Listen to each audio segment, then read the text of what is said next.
என்னப்பா என்னம்மா பண்ணிட்டு இருக்கீங்க? நானா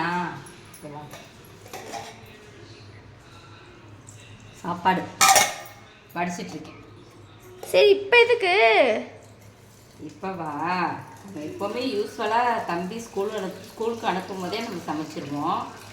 காலையிலே டிஃபன் சாப்பிட்டுட்டு அந்த லஞ்சையும் மத்தியானம் நாமளும் சாப்பிடுவோம். இப்போ நம்ம வீட்டுக்கு ஒரு கெஸ்ட்டு வர்றாங்க. இப்போ அதனால் அவங்களுக்கு ஸ்பெஷலாக பண்ணது என்னென்ன செஞ்சுருக்கேன்னு காட்டவா? எனக்கு பொதுவாக அந்த மற்றவங்க மாதிரி சாப்பாடு செஞ்சுருக்கேன், குழம்பு வச்சுருக்கேன், வாங்க சாப்பிடலாம், அதெல்லாம் பிடிக்கவே பிடிக்காது. சரி, நீ காட்ட சொல்கிறேன்றதுக்காக காட்டு. சரியா? இது காலையில் வச்ச பூரியும் குருமாவும். சரியா?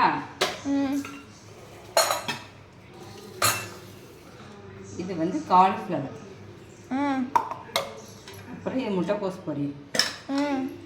அப்புறம் இது சாம்பார். எல்லாமே பெரியம்மாக்காகவா? ஆமாம், அவ்வளோதான். எல்லாரும் சாப்பிடுவாங்கன்னா நான் சொல்ல மாட்டேன். எப்படி இங்கே கூப்பிட்டோன்னே வீட்டில் சாப்பிட வந்துடுவீங்களா? சும்மா அந்த சுத்த இதெல்லாம் எனக்கு பிடிக்கவே பிடிக்காது.